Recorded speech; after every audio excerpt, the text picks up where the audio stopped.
Dangsana Perempat Sabarataan sudah kita dengarkan bersama berbagai macam irama dalam acara Besair Melayu Banjar pada malam hari ini yang masih mengangkat tentang sejarah perang berkobar di negeri Banjar pada abad yang ke-18 ya.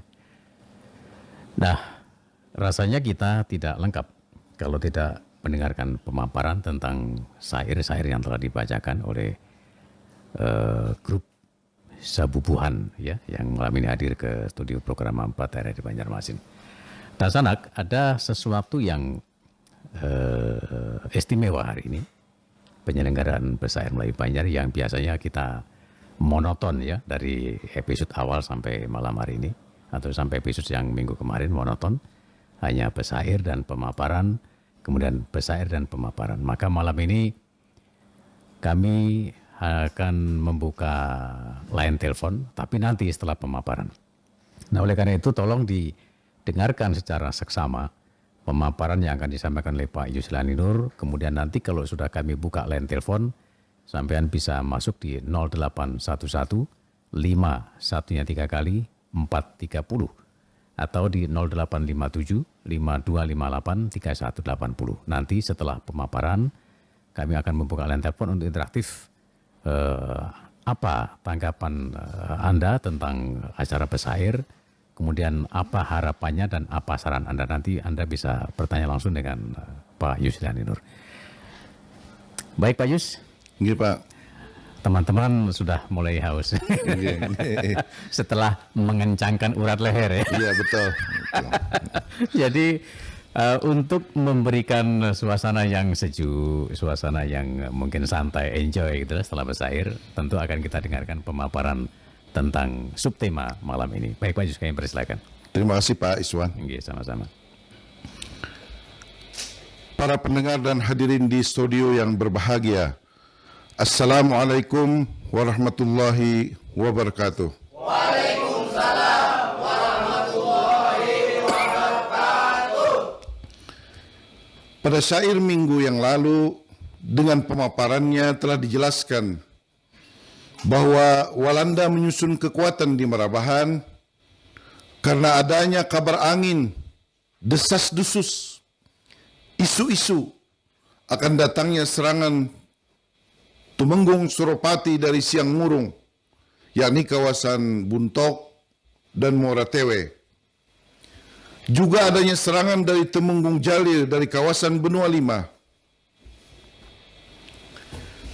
Ketika Walanda siap siaga di Marabahan Baritu Kuala, ternyata serangan dari Temenggung Suropati dan Temenggung Jalil tidak pernah sama sekali terjadi. Mungkin ini hanya sekedar siasat untuk mengecoh perhatian dan kewaspadaan Walanda di kawasan-kawasan lainnya. Pada waktu itu, Kolonel Anderson yang berada di Marabahan kemudian kembali ke Banjarmasin. Kolonel Anderson membuat kebijakan-kebijakan sebagai berikut. Yang pertama, mengirim detasmen militer ke Pulau Petak, ke Sungai Kapuas dan Sungai Kahayan. Yang kedua, memerintahkan detasmen militer itu untuk menangkap orang-orang Dayak Ngaju yang telah membunuh para pendeta-pendeta dan mereka itu adalah Dayak Ngaju dari kalangan. Yang ketiga, Kolonel Anderson mencoba mendekati, membujuk dan memenangkan kepercayaan Pangeran Hidayatullah. Karena kunci dari semua persoalan ini adalah pada Pangeran Hidayatullah. Namun pada tanggal 15 Mei 1859, Pangeran Hidayatullah mengirimkan surat kepada Anderson. Isinya adalah meminta berhenti sebagai mangku bumi. Jadi pada waktu itu, dengan tegas Pangeran Hidayatullah karena telah membaci situasi yang sangat gawat, maka Pangeran Hidayatullah meminta agar Kolonel Anderson memberhentikannya sebagai mangku bumi. Nah, para pendengar sekalian, ketika Kolonel Anderson membaca permintaan berhenti dari Pangeran Hidayatullah sebagai Mangkubumi Kesultanan Banjar, Kolonel Anderson paham akan situasi yang bakal terjadi di Banjarmasin, yakni semakin sulitnya pengendalian masyarakat Banjar, semakin gawatnya situasi yang bakal terjadi, semakin runyamnya persoalan-persoalan yang akan terjadi di Kesultanan Banjar. Karena kunci pengendali rakyat Banjar ada di tangan Pangeran Hidayatullah. Pada tanggal 16 Mei 1859, Kolonel Anderson melaporkan ke Batavia, isinya sebagai berikut. Jadi Kolonel Anderson ini sudah paham dengan situasi, karena biasanya kalau sudah perwira, dia itu mengkaji berbagai macam situasi rakyat dan perkembangan-perkembangannya.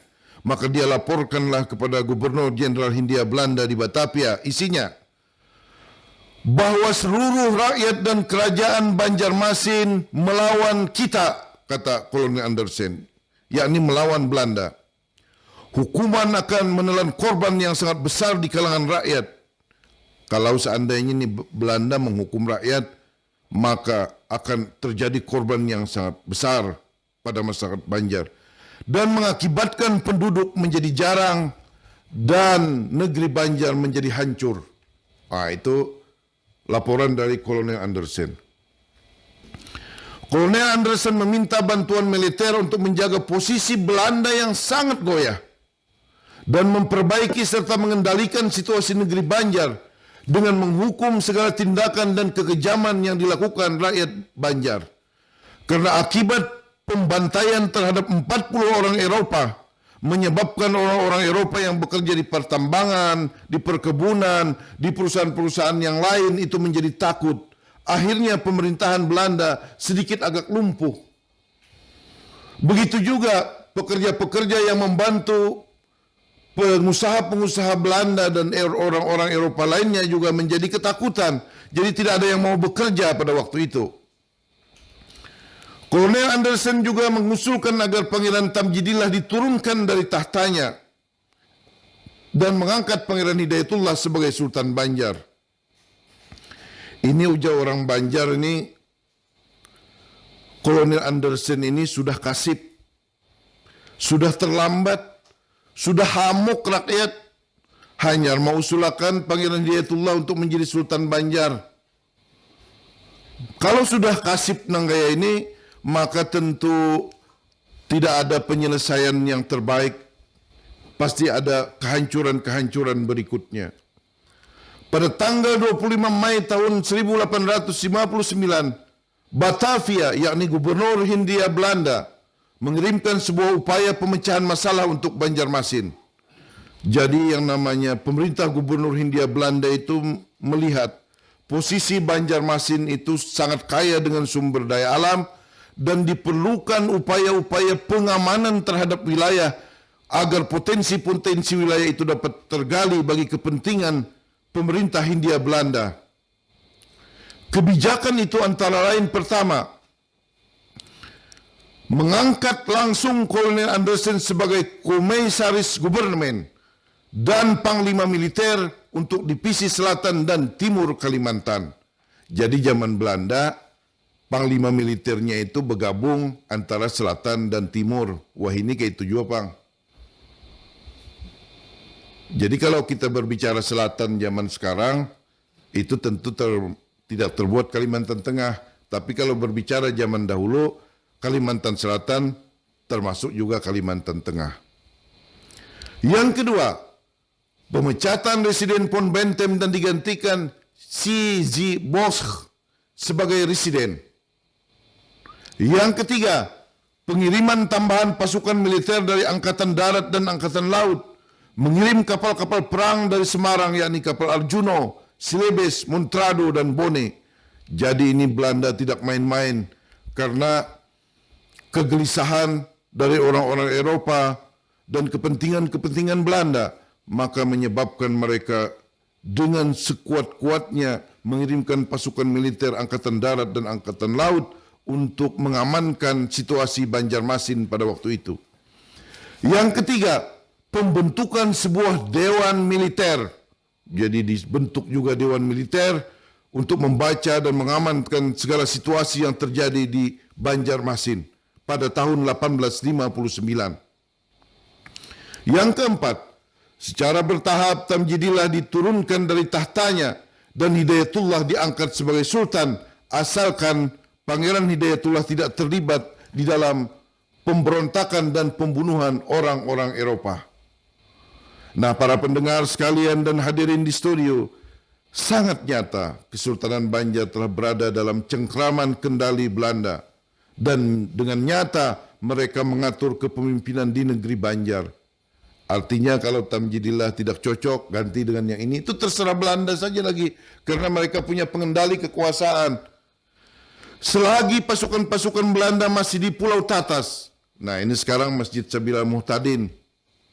Jadi kawasan Masjid Sabilal Muhtadin itu dulu benteng Tatas, benteng terkuat Belanda di Banjarmasin. Pangeran Hidayatullah dan Pangeran Antasari pada waktu itu berada di Martapura. Sejumlah orang-orang bersenjata dari hulu sungai, dari Muning, tanah laut sedang berkumpul menjaga keraton, loji dan masjid. Pada tanggal 3 Juni tahun 1859, Kolonel Anderson mengutus Haji Isa atau bergelar Kapiten Temenggung, seorang pedagang kaya raya di Banjar ini, saudagar kaya Haji Isa ini. Tapi kalau melihat dari laporan Belanda dengan bahasanya, ulun mengira-ngira Haji Isa ini adalah seorang Cina Muslim yang berkolaborasi dalam aspek perdagangan dengan Belanda. Kemungkinan dia inilah yang menjadi pemasok keperluan-keperluan bahan makanan, bahan-bahan pokok ke pertambangan dan perkebunan Belanda, sehingga dia bisa menjadi seorang saudagar kaya. Makanya Haji Isa inilah yang diutus ke Martapura. Dan Pangeran Syarif Hussein menantu Sultan Adam. Kedua orang ini diutus Kolonel Anderson untuk membujuk Pangeran Hidayatullah agar mengembalikan ketertiban rakyat dan jangan menempuh jalan yang salah, yakni perang terbuka dengan Belanda. Kedua orang ini meminta pengusaha dan ulama jangan mendukung Pangeran Hidayatullah.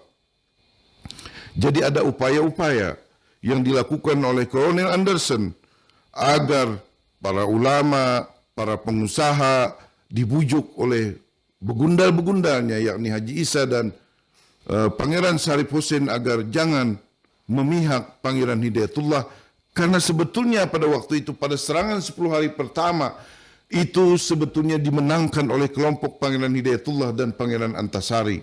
Seandainya ini ya, mungkin terus-terusan dilakukan penggempuran, Belanda itu mungkin akan angkat kaki dari Banjarmasin. Tetapi karena waktu itu ada jeda, maka disinilah Belanda sempat melakukan satu upaya diplomasi, konsolidasi, dan seterusnya. Walanda membujuk para pengusaha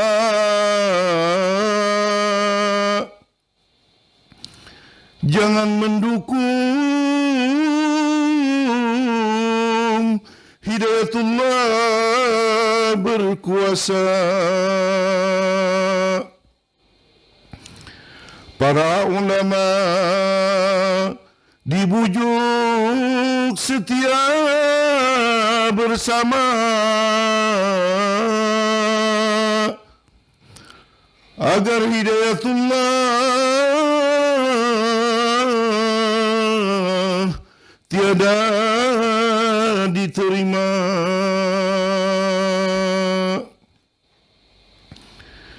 Pengusaha dan ulama punya pendirian.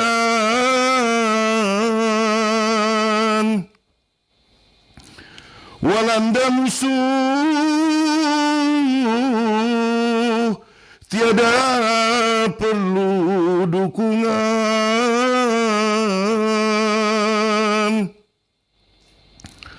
Rakyat berperang tegakkan keadilan,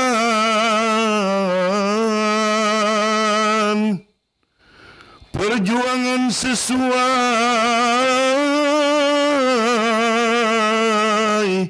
hadis dan Quran. Benarkah Walanda ingin baik dengan Pangeran Hidayatullah? Benarkah Belanda ingin berbuat baik bagi Banjarmasin? Para pendengar dan hadirin di studio, itulah taktik Belanda. Itulah upaya-upaya mereka untuk mendekati rakyat yang telah patah hatinya dengan kolonialisme yang mereka lakukan di Banjarmasin. Tetapi sesungguhnya itu hanyalah taktik belaka. Pada tanggal 8 Juni tahun 1859, Anderson telah menyatakan keadaan perang di seluruh kerajaan Banjarmasin, khususnya di wilayah-wilayah berikut ini. Yang pertama, daerah negara. Daerah negara ini dahulu adalah kawasan Banua Lima. Yang kedua, tanah-tanah government seperti di Dusun Hulu dan Hilir, daerah Bakumpai, Pulau Petak, Sungai Kapuas, Sungai Murung dan Tanah Laut. Jadi wilayah itu pokoknya mencakup Kalimantan Selatan dan Kalimantan Tengah sekarang ini. Dan pada tanggal 11 Juni 1859, Kolonel Anderson mengirimkan sebuah ekspedisi yang terdiri atas pasukan-pasukan Angkatan Darat dan Angkatan Laut ke Martapura dengan kapal-kapal perang Bone dan Kapiten Pan Os. Kolonel Anderson sendiri bersama-sama dengan Haji Isa dan Pangeran Sarip Hussein menyusul dengan kapal perang Celebes pada tanggal 12 Juni 1859 untuk menuju Martapura. Jadi situasi semakin gawat. Kolonel Anderson kembali mengirim Haji Isa dan Pangeran Sarip Hussein untuk menemui Pangeran Hidayatullah. Haji Isa dan tim mendayung jukung mulai Pamakuan. Jadi jukung itu adalah jukung yang semula dibawa oleh kapal Celebes. Kapal Celebes itu berhenti di kawasan-kawasan Pamakuan atau di kawasan-kawasan Sungai Rangas dan Habulung. Jadi dari Pamakuan, Habulung, Sungai Rangas, Hampang, Kampung Melayu, dan Pekauman. Nah, jadi di daerah-daerah itu masuk ke wilayah Keraton Lama. Di sini Haji Isa berteriak membacakan maklumat sambil bajukung nih, sambil pengumuman kepada orang-orang di sepanjang pinggir sungai dan orang-orang yang masih bajukung. Karena waktu itu Sungai Martapura itu begitu ramainya dengan para pedagang, orang-orang mengangkut barang, dan juga orang-orang berdiri di pinggir-pinggir sungai. Maka Haji Isa mengumumkan maklumat. Apa ujar Haji Isa? Dengar-dengar penduduk Barataan, maklumat untuk mengkubumi Hidayatullah dan seluruh rakyat Martapura. Pemerintah Walanda meminta rakyat untuk tidak takut terhadap kedatangan kapal-kapal api dan serdadu-serdadu yang mudik. Kolonel Anderson tidak mau mengganggu rakyat yang baik-baik. Kolonel Anderson bermaksud membantu berdamai dengan orang-orang baik. Tetapi Kolonel Anderson datang untuk berperang dan menghukum orang-orang jahat. Mereka yang termasuk orang-orang baik memasang bendera-bendera putih di depan rumah mereka dan dilarang keluar dengan senjata-senjata. Itu sepanjang sungai ini, kira-kira para orang kayak Ulun Jopang, kira-kira nih, siapa ngarannya Haji Isa nih. Di atas jukung itu pengumuman, ini orang bahari ke dan yang bermobil ini memang masih jukung. Ulun tahun 1970 itu bila di Martapura itu ada orang warung amal, ulun pasti umpat pengumumannya di jukung itu. Sepanjang jukung mulai Martapura sampai Istanbul itu berjukung aja pengumuman itu. Kada datang lagi nambah mobil. itu limbah tahun 80, 70, 80 itu hanya bioskop tuh muncul diumumkan ada film misalnya sepanjang Martapura sampai ke kawasan Selan itu bermobil sedan, ada gambarnya di belakang mengumumkan film yang akan diputar di bioskop. Nah sebelum itu baju kongai, bakapal. Nah sama seperti Haji Isa ini, zaman Bahari Bandar ini sebujurannya, orang sudah ramai berkelahi di sungai itu atau di kampung-kampung lentaran Belanda ini. Dan bayangkan tahun 1850-an itu Belanda sudah mengobok-obok wilayah pedalaman kita untuk ditambang dan juga dikebuni oleh mereka. Nah ketika Haji Isa dan Syarif Hussein mengayuh jukungnya mendekati masjid, pasar dan keraton yang letaknya di sepanjang sungai Martapura. Jadi itu kawasan-kawasan kampung Melayu, Pekauman, masuk ke arah keraton. Itu dahulu ada sungai-sungai yang bisa dilalui. Dan itu ternyata Haji Isa melihat banyak di kejauhan orang berdiri dengan tombak-tombak, terutama di Keraton Banjar. Haji Isa belum pernah melihat orang-orang itu yang sebelumnya. Namun dari cara berpakaian mereka menurut Haji Isa, Sidin dapat menyimpulkan bahwa orang-orang itu adalah orang-orang hulu sungai. Orang-orang Banu Alima, orang-orang Muning, dan orang-orang tanah laut. Jadi memang Martapura itu penuh dengan manusia. Hampir lebih dari 6.000 orang berada di Martapura pada waktu itu. Di tempat-tempat tertentu mereka siap siaga untuk perang. Haji Isa dan Pangeran Syarif Hussein diberitahu bahwa Pangeran Hidayatullah berada di apanasenya, di tanah lungguhnya, di tanah kuasanya sebagai bangsawan, yakni di Karangintan. Jadi rumah asli Pangeran Hidayatullah beserta Mama Sidin itu ada di Karangintan, dan Karangintan itu kita tahu bersama itu adalah daerah pegunungan tetapi juga memiliki sungai yang luas dan panjang. Itu adalah kawasan Riam Kanan. Itu tembus nanti kalau terus saja sampai juga tembus sampai Pengaron ke Riam Kiwa. Dan di pegunungan-pegunungan itulah banyak pohon-pohon yang tumbuh sehingga mudah sekali orang bersembunyi pada zaman dahulu.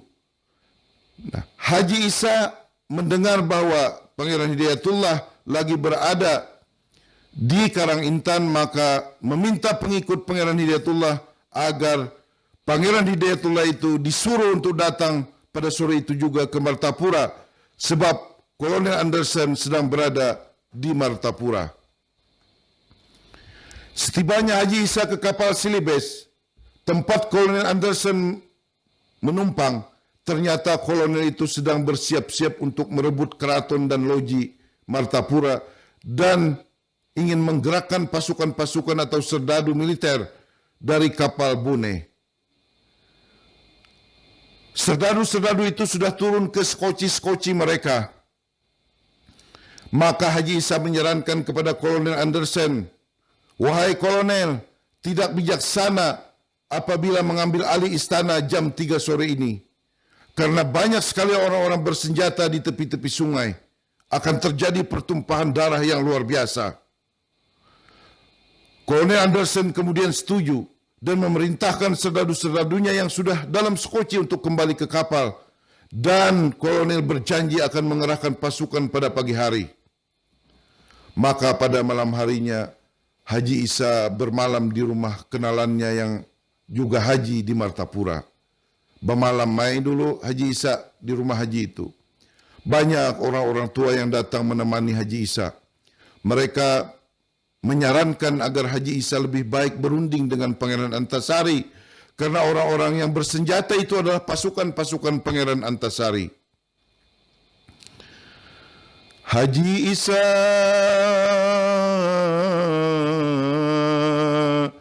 perunding penjajah Walanda,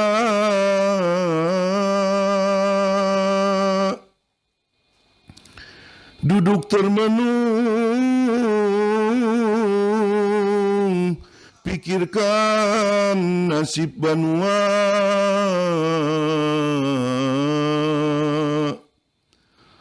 Langkahnya salah, apalah daya.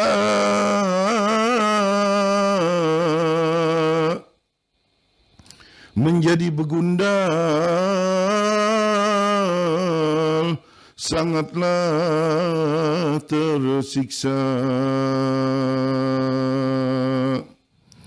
Para pendengar dan hadirin sekalian yang berbahagia, Haji Isa ini seorang saudagar kaya. Ia seorang pengusaha. Ia diperalat Belanda untuk menjadi penengah dalam perkara ini. Tentu ada gejolak-gejolak dalam batinnya. Di satu sisi ia sangat mengerti tentang nasib Banua. Di sisi lain dia juga memiliki kepentingan usahanya dengan Belanda. Makanya ada pergulatan dalam batinnya. Tapi apa boleh buat, Haji Isa mau tidak mau kemudian dia berpikir sebaiknya dia melakukan perundingan dengan Pangeran Antasari. Haji Isa kemudian mendatangi Pangeran Antasari sesuai saran orang-orang tua di Martapura itu. Di kediaman Pangeran Antasari di kawasan Martapura Antasan Senor, ternyata Haji Isa banyak sekali melihat orang-orang juga bersenjata. Mereka bersiaga penuh.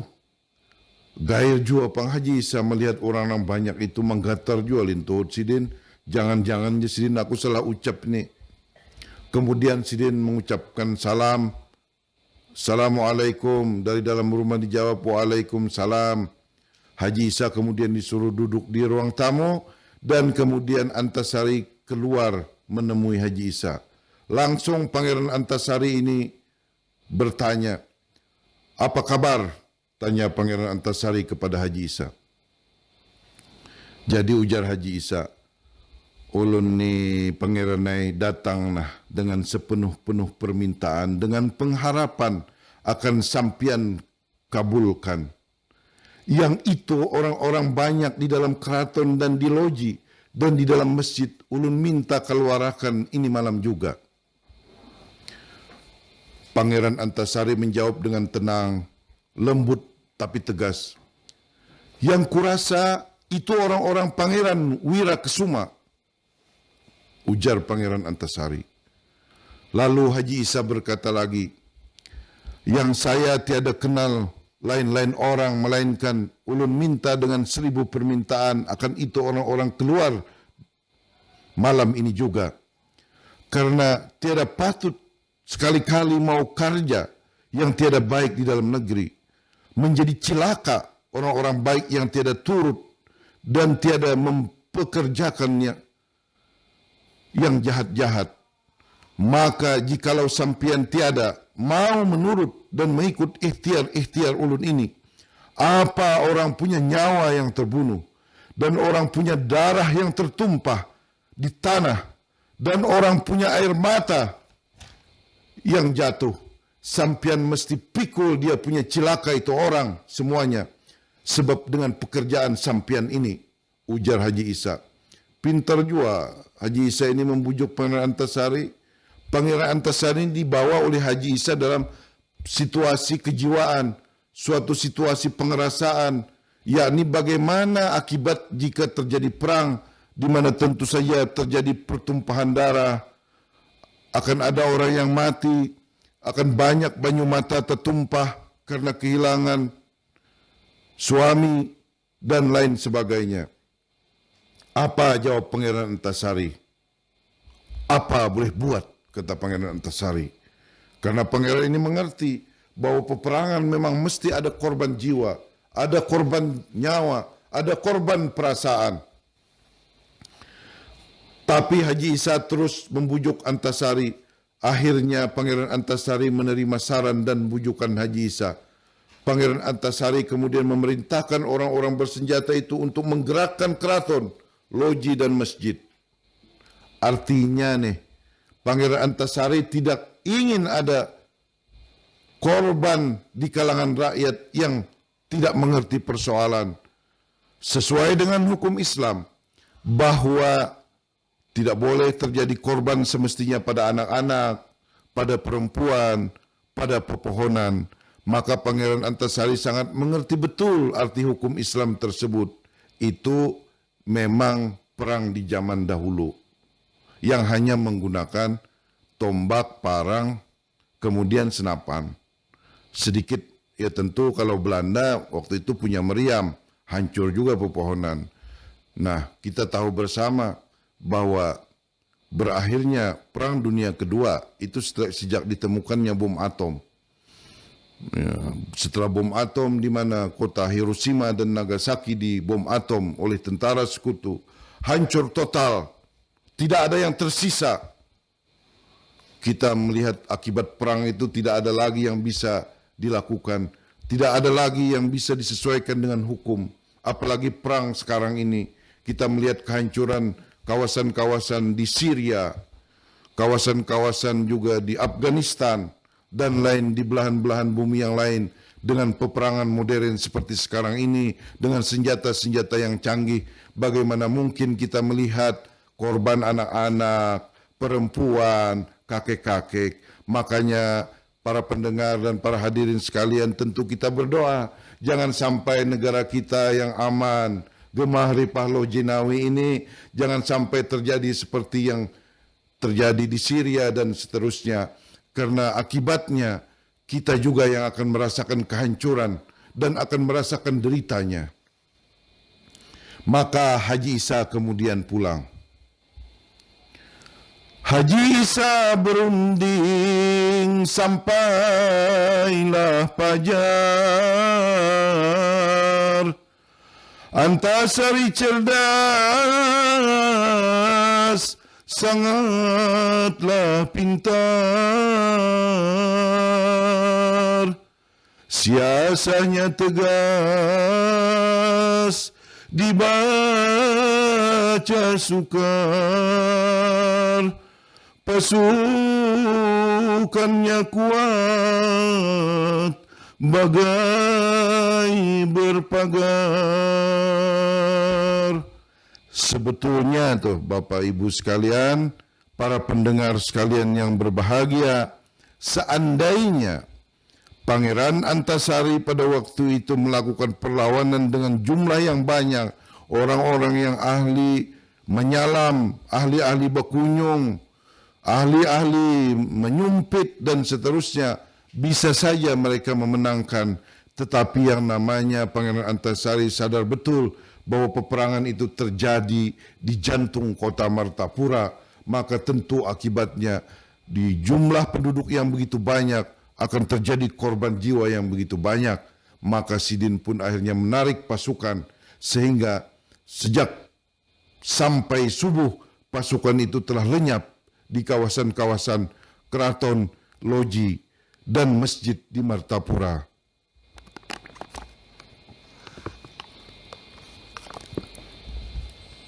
Limbah Pangeran Antasari nih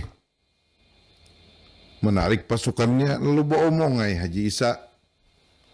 Jadi dalam arsipnya itu Haji Isa ini beromong benar lawan Kolonel Anderson. Apa omongannya? Ini malam tadi saja sudah bikin bersih jalan-jalan. Segala dia punya duri. Wah, jadi duri dipadahkan bubuhan nang pasukan-pasukan Antasari itu.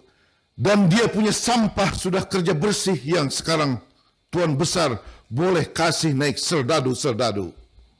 Oh, itu kan kalau bahasanya ini soldadu-soldadu itu katanya nang orang Banjar, katanya ini kelihatannya ini pengusaha Cina ini kelihatannya saudagar kaya tapi beliau haji. Kolonel Anderson sangat berterima kasih pada Haji Isa. Sebagai penghubung, Haji Isa dan Sarip Hussein sempat mempertemukan Kolonel Anderson dengan Pangeran Hidayatullah. Sampai 3 kali pertemuan itu. Jadi Pangeran Hidayatullah ini karena disuruh turun dari Karangintan ke Martapura, maka dengan naik perahu dari Karangintan sampailah Sidin ke Keraton Martapura.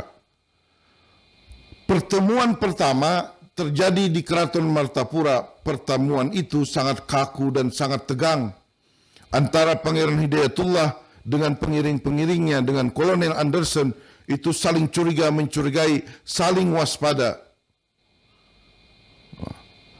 Pertemuan pertama ini bukan di dalam istana tapi di dalam loji. Loji itu adalah sebetulnya sejenis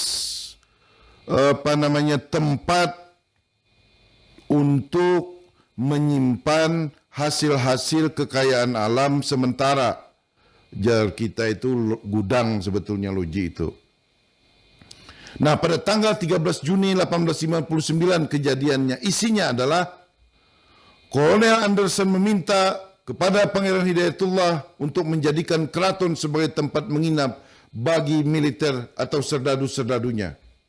Ujar Pangeran Hidayatullah, ayuja. Hakun aja sin langsung. Ayuja, ujar Siden. Kira-kira kayak itu jawaban bahasanya. Pangeran Hidayatullah menyatakan tidak tahu menahu tentang penyerangan, pemberontakan, dan pembunuhan orang-orang Eropa.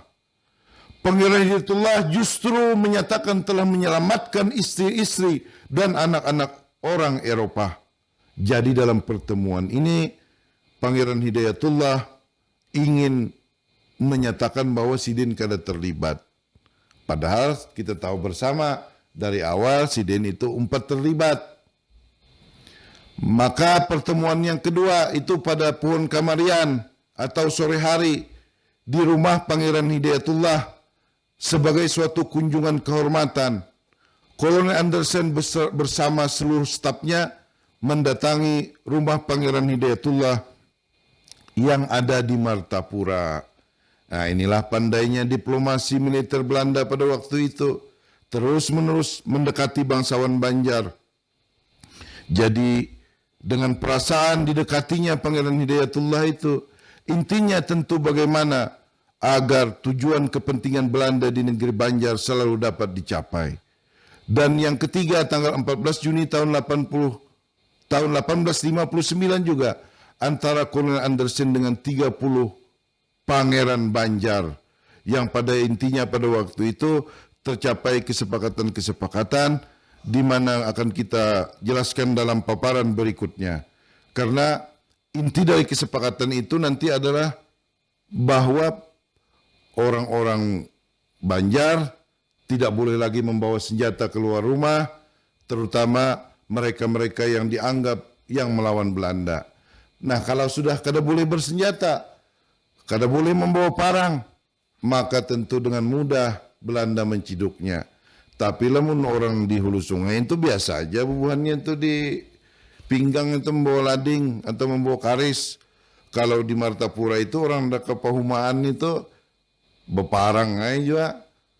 Nah, lamun kada paham itu dikira anda berkelahi padahal kesan kepahumaan aja, kesan merincah, kesan menabang pohon. Nah, itu budaya kita di Martapura, budaya bubuhan petani kita. Nah, kira-kira demikian Pak Iswan apa yang saya sampaikan dari kandungan isi syair pada malam hari ini. Okay. Kalau pendengar kita cermat Pak Yus ya, ini banyak sekali sebenarnya hal-hal yang tidak kita pahami. Kalau saya pribadi mungkin saya tahu bahwa Masjid Raya itu dulu adalah asrama Tatas. Ternyata Tatas adalah benteng Belanda dulu ya. Iya betul. Kalau boleh ada bocoran Pak Yus, arti Tatasnya apa sebenarnya kalau bahasa Banjar Pak Yus? Ini belum saya pahami Pak, yang jelas kemungkinan ada mungkin sejenis istilah itu kan dari nama pulau Pak. Oh gitu. Pulau Tatas. Iya. Jadi Pulau Tatas itu satu wilayah yang dikelilingi oleh sungai. Dan kemudian disebut Benteng Tatas. Benteng Tatas itu ya. Dan satu-satunya nanti dalam sejarah Perang Banjar ini Pak, yang berani masuk ke jantung pertahanan Belanda itu hanyalah Panglima Wangkang. Panglima Wangkang. Dari Barito Kuala. Wah. Oh, jadi dia langsung nanti masuk ke jantung di Benteng Tatas, dan itu adalah benteng yang paling kuat di seluruh Kalimantan Pada zaman Belanda itu. pada zaman Pada Belanda. zaman Belanda ya. Baik Pak Yus, ini kita buka line telepon. Ini Pak. Kalau Lebaran kita ada THR ya. Iya betul. Jadi kalau acara ini ada THS, Iya. yaitu tanggapan, harapan, dan saran. Iya, iya. Yang namanya tanggapan, harapan, saran tentu ada yang menyenangkan kita dan ada yang agak sedikit agak nyimpang. Tapi itulah nanti kita bisa evaluasi. tentang acara Pesair Melayu Banjar. Nah, Tang Sanak perempat seberatan, apa tanggapan sampean, apa harapan sampean, apa saran sampean tentang acara Pesair Melayu Banjar yang sudah beberapa episode, mulai dari sejarah Datuk Kelampean, sekarang sudah Perang Perkubuan Negeri Banjar.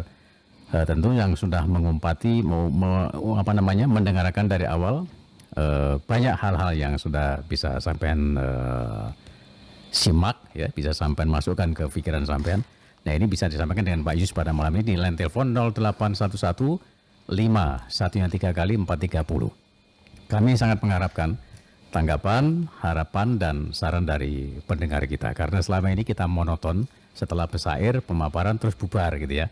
Jadi mudah-mudahan lah dengan adanya tanggapan, harapan, dan saran dari pendengar, acara Pesair Melayu Banjar semakin berkualitas. Karena perlu diketahui bahwa acara ini didengarkan di 6 negara.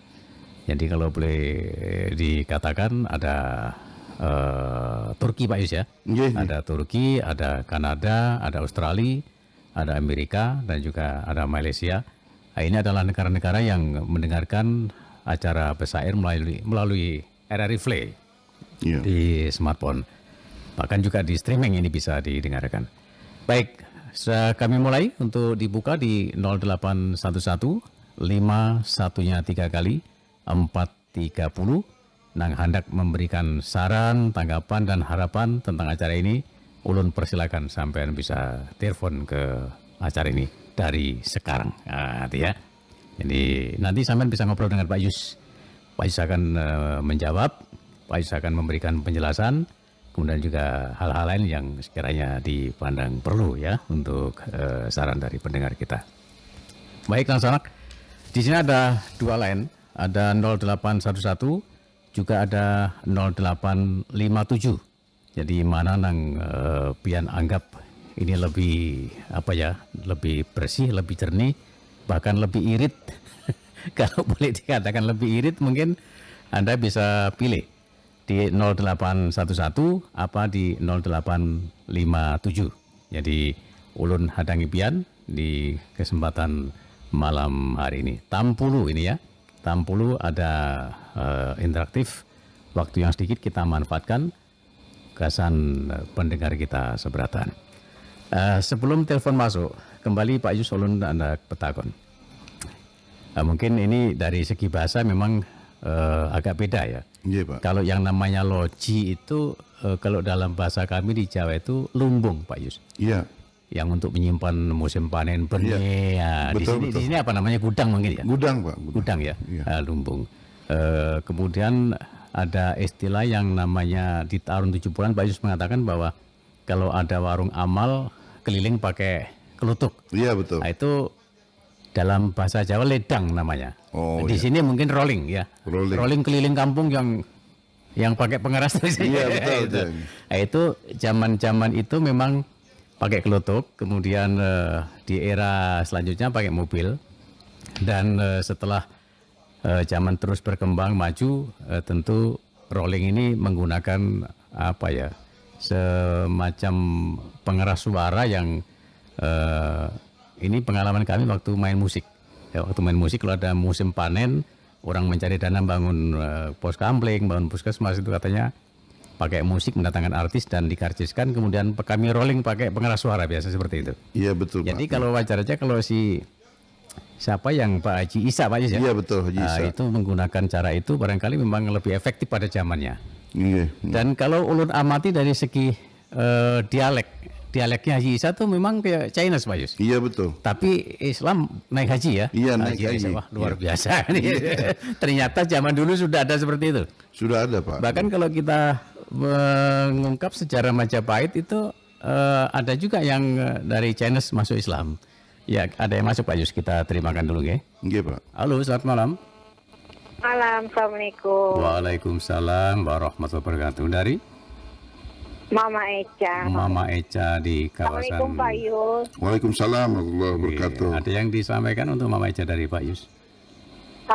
Iya, mungkin untuk acara besair ini ya Pak Yus ya. Iya. Saya ibaratnya merasa pengetahuan bertambah.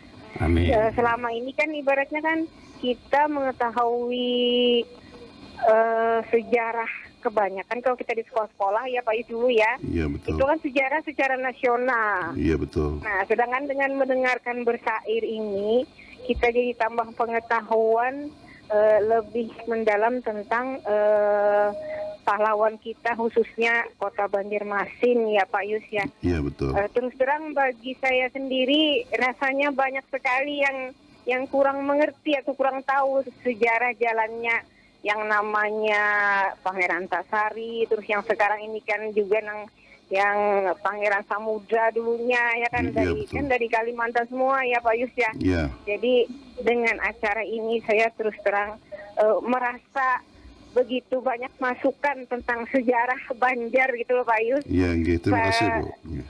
Iya, apalagi ibaratnya kita umur seperti saya ini, ibaratnya sudah hampir setengah abad lah anggap aja.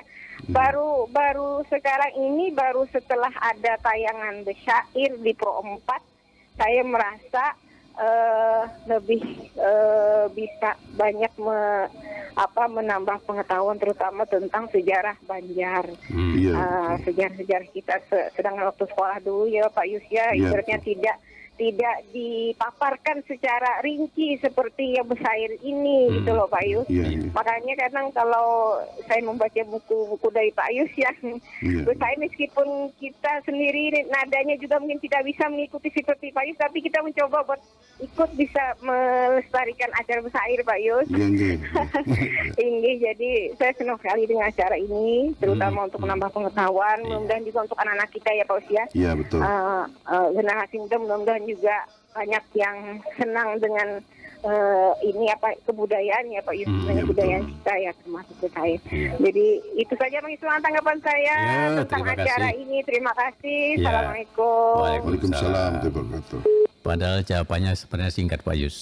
Iya. Kalau ingin ngerti tentang sejarah Besyair Melayu Banjar ini yang perang berkobar, Datuk saya mohon beli bukunya. Betul Pak. Iya. Bukunya kan di Pro 4 ada. Iya, Ya. Terima kasih Mbak Eca. Iya. Sudah memberikan ternyata merespon ini luar biasa. Iya Pak. Jadi setelah mendengarkan acara Besyair, nambah wawasan, nambah pengetahuan. Wah ini luar biasa. Memang di sekolah itu kan cuma mungkin sejarah-sejarah Kerajaan Bahari, Majapahit ya.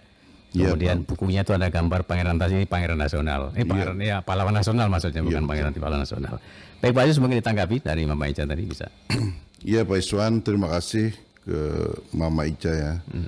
Jadi saya ini mengajar di perguruan tinggi lebih dari 23 tahun. Ya. Saya banyak menulis, saya senantiasa ikut dalam menyajikan seminar di hampir kawasan Kalimantan Selatan dan di wilayah lainnya, hanya yang berkaitan dengan sejarah Banjar Iya. dan budaya-budayanya, dan tentu tidak bisa begitu meluas. Makanya alhamdulillah melalui satu terobosan yang saya upayakan agar bisa diterima masyarakat luas, maka saya bikinlah materi-materi dari buku-buku ilmiah itu menjadi sesuatu yang lebih mudah dipahami, yakni dalam bentuk syair sejarah. Iya. Nah itu Pak Iswan, Ya. mudah-mudahan dan alhamdulillah berguna bagi anak-anak kita, generasi-generasi kita untuk Betul. masa depan Bandung kita dan bangsa kita. Baik, ada lagi Pak Yus yang Iya, masuk nih. Halo. Oh, putus. Dicoba lagi Mbak, Bapak, atau Ibu atau Mas ya, yang karena dirinya cukup lama tadi. Dicoba lagi untuk bisa bergabung di acara Besyair Melayu Banjar. Apa tanggapan, harapan, saran sampean pada malam ini? Bisa melalui line telepon 0811 51-nya 3 kali 430. Jadi kalau sampean kurang memahami ada bahasa apa, ada pangeran apa yang mungkin yang namanya ciptaan manusia itu kurang sempurna memang. Ada ini Pak Yus sangat menyadari betul. Iya betul. Ya, tentang kesempurnaan. Siapa tahu nanti ada nama ini ternyata sampean punya simpanan nama lain. Nah, ya Iya, kan? betul. Jadi bisa juga dituangkan untuk sharing aja kita. Jadi masih ulun buka di 0811 51-nya 3 kali 430 dan di 0857 5258 3180. Mungkin satu penelpon lagi cukup ya untuk menerima tanggapan, harapan dan saran dari pendengar. Masih ulun hadangi pian. Dan sekali lagi terima kasih untuk Mama Eca yang sudah merespon acara ini, sangat menyenangi. Kita berharap bahwa Pak Yus tetap sehat, kemudian grup Sabubuan tetap sehat seberataan. Iya, ya. betul, Pak. Jadi bisa eksis terus di Pro 4 karena ada pendengar yang sangat menyenangi sekali. Ya baik, ada yang masuk ini, mudah-mudahan bisa komunikasi dengan kami di acara Pesair Melayu Banjar. Halo?